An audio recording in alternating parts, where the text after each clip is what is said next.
ఎండలు ఇంకా ముదరకు ముందే భూగర్భ జలాలు పాతాళానికి పడిపోయి ఇళ్లలో బోరుబావులు అడుగంటిపోవడంతో రాష్ట్రం దాహం అంటోంది. గతేడాది వర్షపాతం తగినంతగా లేకపోవడంతో వేసవి తొలిదశలోనే చాలా చోట్ల బోర్లు చుక్క నీరు లేకుండా ఇంకిపోయాయి. మరీ ముఖ్యంగా గ్రేటర్ హైదరాబాద్ నగర పరిధిలో బకెట్ నీళ్లు దొరకడమే బంగారంగా మారడంతో ట్యాంకర్లకు గిరాకీ పెరిగింది. దీంతో పొద్దున, మధ్యాహ్నం, సాయంత్రం, అర్ధరాత్రి అన్న తేడా లేకుండా అన్ని వేళలా ట్యాంకర్లు తిరుగుతూ కనిపిస్తున్నాయి.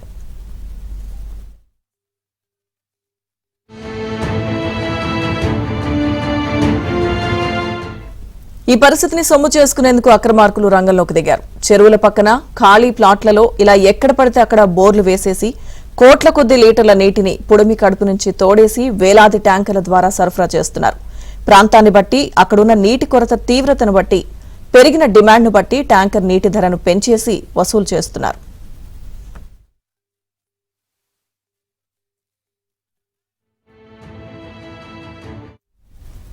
నేడు హైదరాబాద్ తో పాటు ఔటర్ పరిధిలోని పలు ప్రాంతాల్లో జూలై, సెప్టెంబర్ నెలల్లో సగటు కన్నా అధిక వర్షపాతం నమోదు కాగా జూన్, ఆగస్టు, అక్టోబర్ నెలల్లో మాత్రం సగటు వర్షపాతం కూడా నమోదు కాలేదు.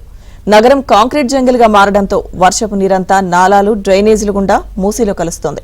ఫలితంగా ఆశించిన స్థాయిలో భూగర్భ జల మట్టాలు పెరగలేదు.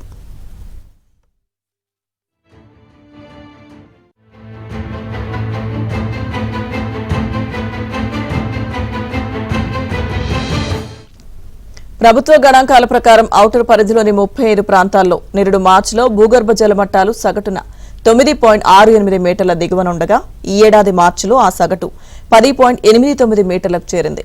అంటే 1.2 మీటర్ల మేర దిగువకు పడిపోయినట్టు. కొన్ని చోట్ల మీటర్ నుంచి ఏకంగా 5 మీటర్ల దిగువకు పడిపోయాయి. దీంతో కొన్ని చోట్ల 2000 అడుగుల మేర తవ్వించిన బోర్లు ఎండిపోతున్నాయి. ఈ పరిస్థితి నీటి ట్యాంకర్లు సరఫరా చేసే వారికి వరంగా మారింది.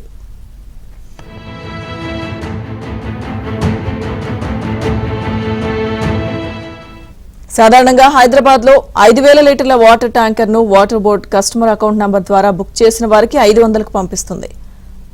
సిఐన్ లేని వారికి అదే ట్యాంకర్ ను 850కి సరఫరా చేస్తుంది. కానీ అదే ట్యాంకర్ ను ప్రైవేట్ లో తెప్పించుకోవాలంటే ప్రాంతాన్ని బట్టి, కొనుగోలుదారుల అవసరాన్ని బట్టి 1000 నుంచి 1500, 1800 దాకా అమ్ముతున్నారు. అత్యవసరం ఉన్న ఆతిథ్య రంగ వ్యాపార వర్గాల వారికైతే 3000 నుంచి 5000 దాకా చెల్లించుకోక తప్పని దారుణమైన పరిస్థితి నెలకొంది.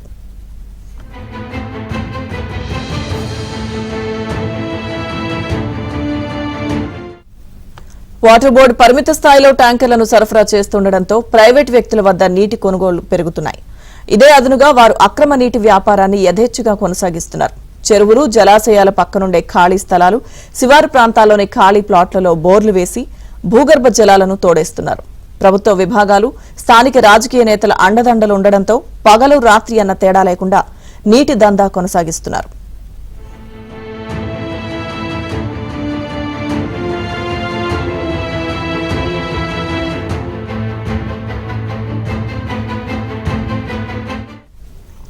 నీటి కరువుతో అల్లాడుతున్న అపార్ట్మెంట్లు, గేటెడ్ కమ్యూనిటీలు, ఐటీ కంపెనీలు, ఇతర వ్యాపార సంస్థలనైతే అక్షరాల నిలువు దోపిడీ చేస్తున్నాయి. నీరు నిత్యావసరం కావడం, ట్యాంకర్ దొరికితే అదే 10,000 అనే పరిస్థితి నెలకొనడంతో వారంతా గత్యంతరం లేని పరిస్థితుల్లో ఎంత ధరైనా పెట్టి ట్యాంకర్లు తెప్పించుకుంటున్నారు. అవసరం తీరితే చాలు అన్నట్టుగా అడిగినంత ఇచ్చేస్తున్నారు. ఈ ప్రభావం సామాన్యులపై పడి వారికి నీటి కొనుగోలు ఖరీదైన వ్యవహారంగా మారిపోతుంది.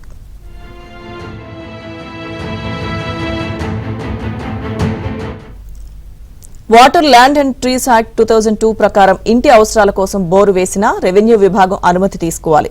ముందుగా తహసీల్దార్కు దరఖాస్తు చేసుకుంటే క్షేత్రస్థాయి పరిస్థితులు, దరఖాస్తుదారుడి అవసరం, అక్కడి భూగర్భ జలాల లభ్యతను బట్టి అనుమతిస్తారు.